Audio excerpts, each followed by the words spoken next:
Je me suis précipitée à l'hôpital pour accoucher et j'ai remarqué plusieurs appels manqués sur mon téléphone.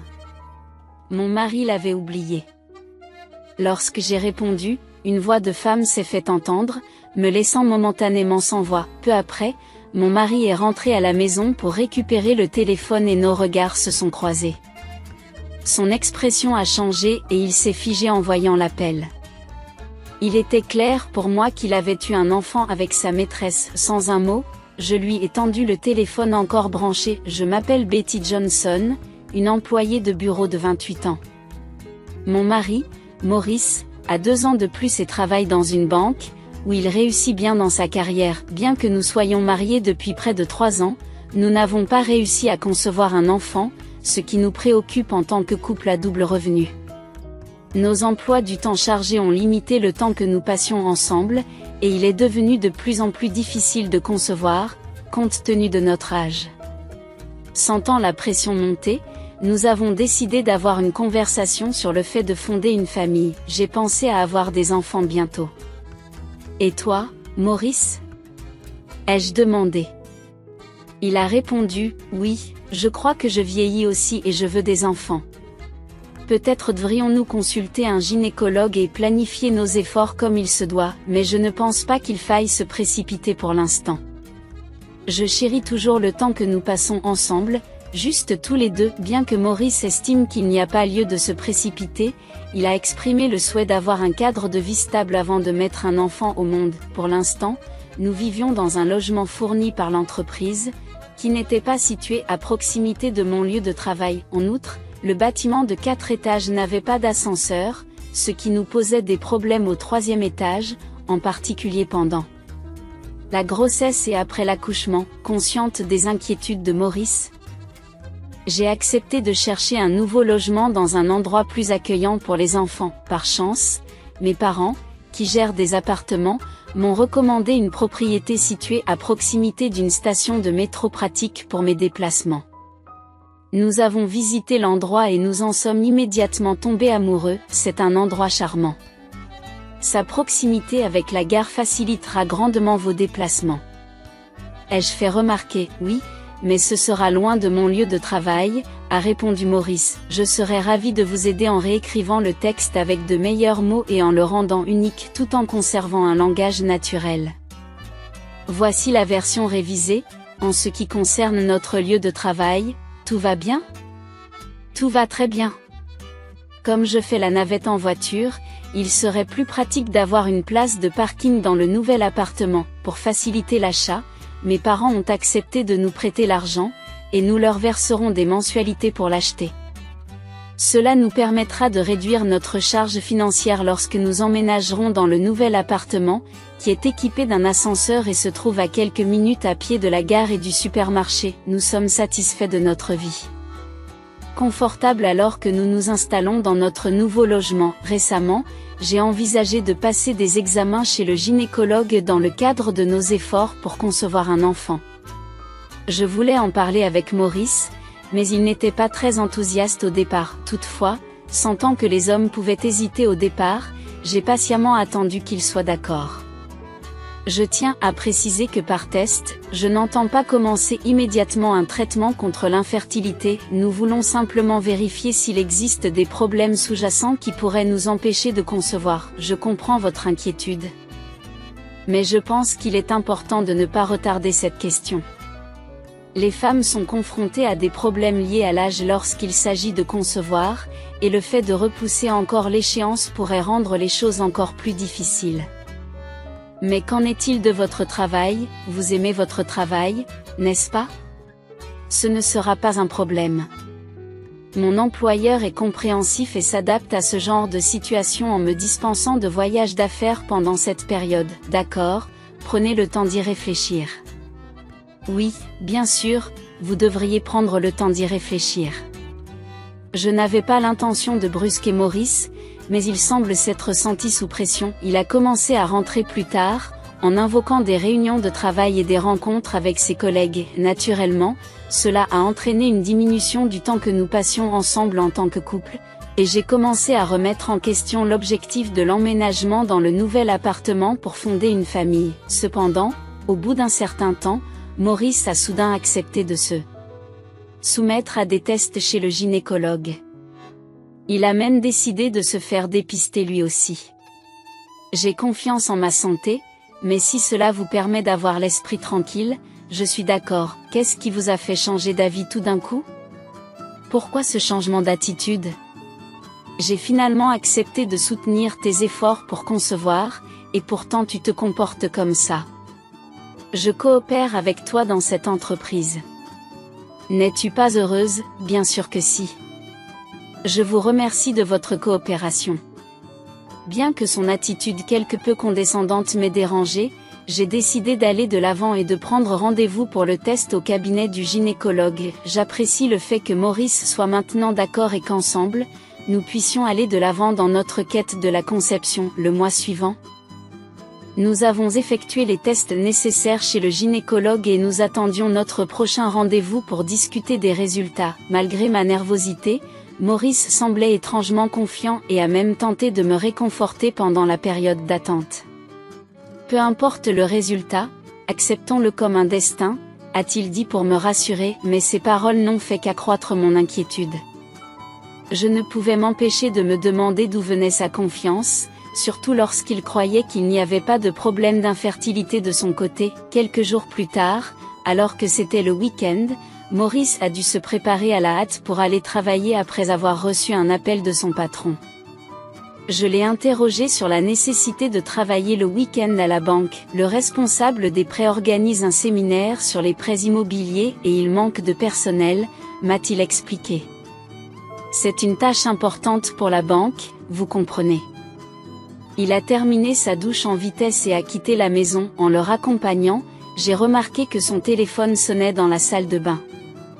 Maurice avait l'habitude de garder son smartphone à portée de main, même lorsqu'il se douchait, ce qui lui permettait de l'oublier. La curiosité a pris le dessus, et j'ai décroché son téléphone, voyant l'identifiant de l'appelant afficher le nom de Stella Trading Company.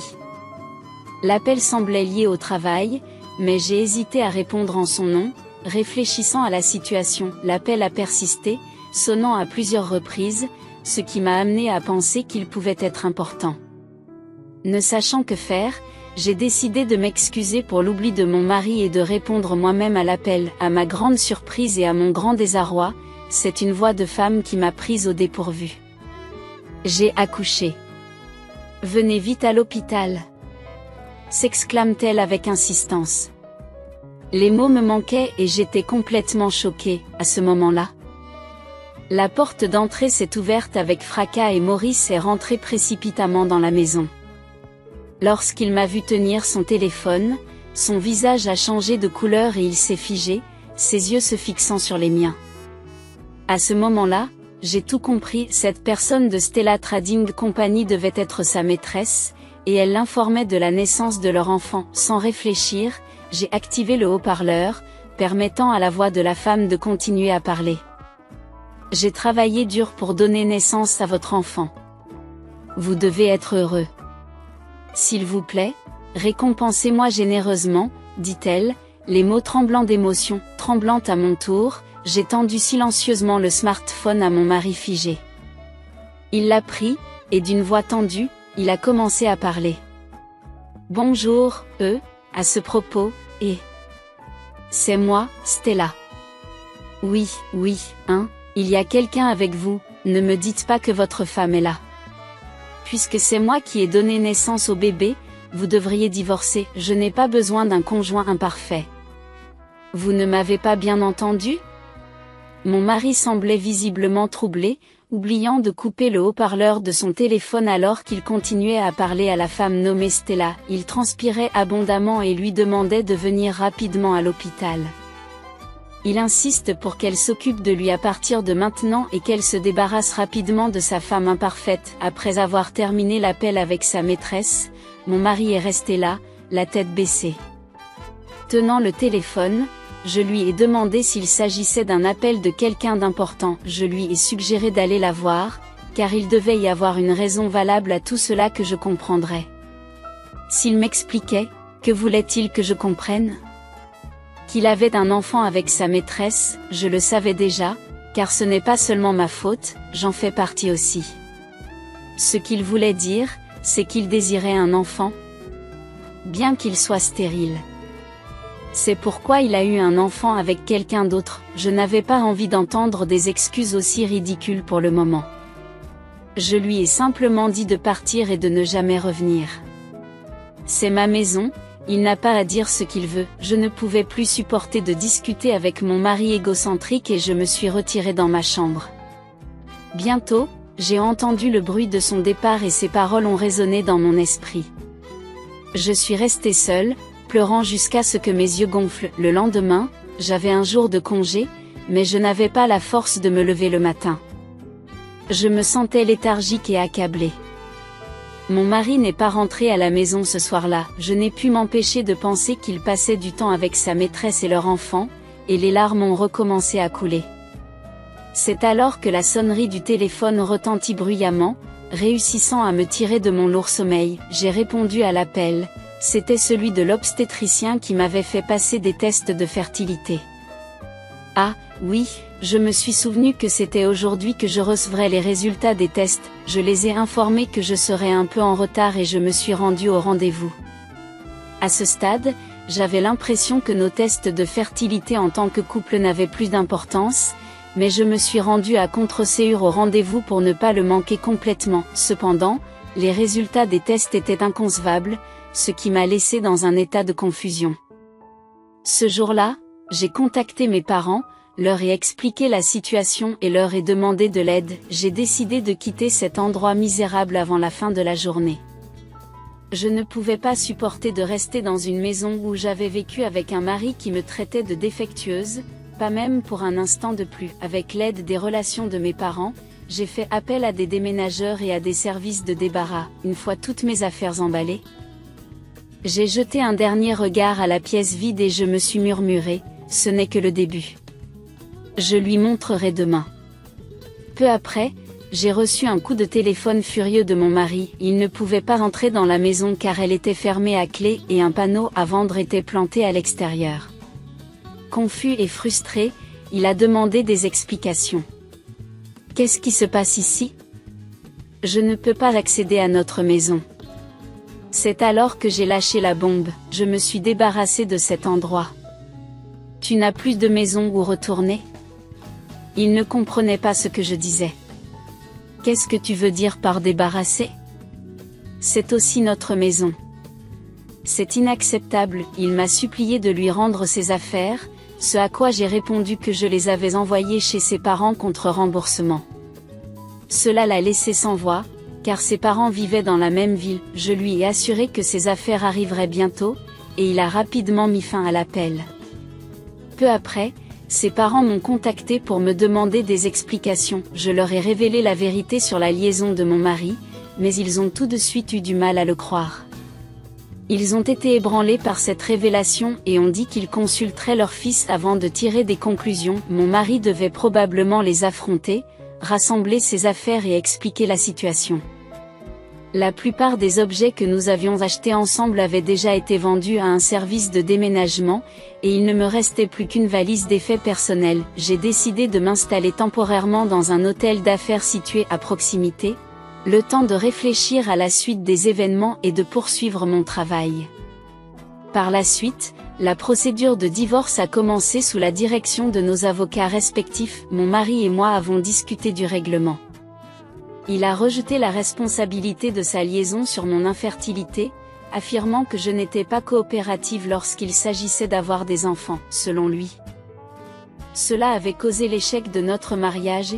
Maintenant qu'il avait un enfant avec sa maîtresse, il me demandait de m'écarter pour le bien-être de l'enfant. J'ai réfuté ces affirmations, déclarant que je n'avais connaissance d'aucun problème conjugal et affirmant que je coopérais activement à la conception d'un enfant. J'ai clairement indiqué que c'était lui qui m'avait trahi. Son avocat a soutenu que je rejetais la responsabilité sur mon mari tout en ignorant mon infertilité, et il m'a également accusé de disposer à tort de la maison où la femme et son nouveau-né allaient résider. C'est alors que j'ai présenté les résultats des tests effectués par le gynécologue obstétricien, qui prouvaient qu'il n'y avait pas de problème de fertilité chez moi, mais plutôt des problèmes liés aux capacités reproductives de Mon mari est resté abasourdi devant ces preuves. Non, a-t-il murmuré, réalisant la vérité, cette affirmation est fausse car j'ai un enfant avec Stella. C'est probablement ma femme qui est stérile, n'est-ce pas? Il semble que vous vouliez faire le test parce que votre maîtresse est tombée enceinte, n'est-ce pas? Eh bien, tout s'est arrangé à la fin, n'est-ce pas? Vous avez fini par avoir un enfant, mais il est impossible qu'il soit celui de Stella.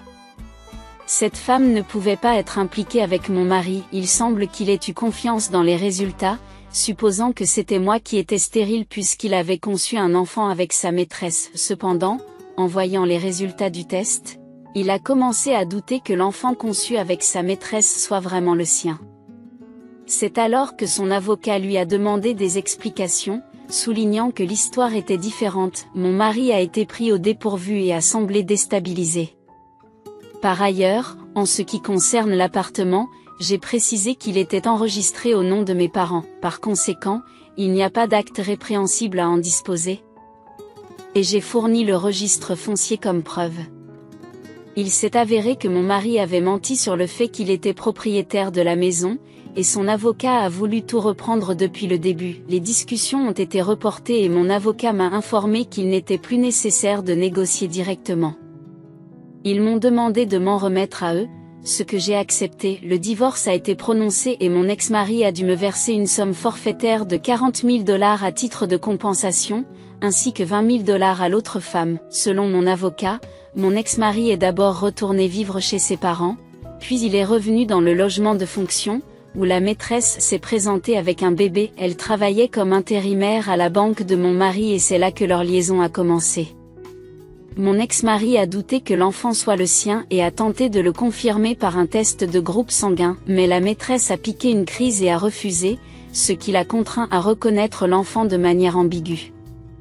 En outre, les disputes et les bagarres nocturnes entre mon ex-mari et la maîtresse ont perturbé le logement de fonction. La nouvelle est parvenue aux plus hautes sphères de la banque et de son lieu de travail, et lorsqu'il a été appelé pour obtenir des éclaircissements, les raisons du divorce et de l'enfant extra-conjugal ont été révélées dans le cercle conservateur de la banque. Il semble que les chances de promotion de mon ex se soient amenuisées et qu'il passe désormais ses journées à effectuer des tâches simples près de la fenêtre. D'autre part, la maîtresse a causé des problèmes les uns après les autres. Elle fait peser sur les autres épouses du logement de fonction la responsabilité de la garde des enfants et emprunte de l'argent, ce qui provoque de telles perturbations qu'elle a été poursuivie en justice. Elle s'est même adressée à mon avocat pour obtenir une consultation. Je n'ai pas eu l'occasion d'entendre d'autres informations de la part de mon avocat. Mais la situation continue d'évoluer, il semble toutefois qu'ils subissent les répercussions de leurs actes. Entre-temps, j'ai personnellement informé mon lieu de travail de mon divorce et j'ai commencé à chercher un appartement à louer convenable pour une personne comme moi. C'est à cette époque que l'on m'a proposé d'envisager un emploi à l'étranger. En réalité, ils envisageaient de me proposer un poste à l'étranger depuis un certain temps, mais s'étaient abstenus en raison de mes efforts pour concevoir un enfant. Sans hésiter, j'ai accepté l'offre, impatiente de relever un nouveau défi passionnant. Malgré la fin malheureuse de mon mariage, j'ai pris la décision de rester résiliente et d'aller de l'avant dans la vie. Je vous remercie sincèrement d'avoir pris le temps de regarder la vidéo jusqu'à la fin. Si vous avez trouvé le contenu pertinent, je vous demande de laisser une note positive et un commentaire.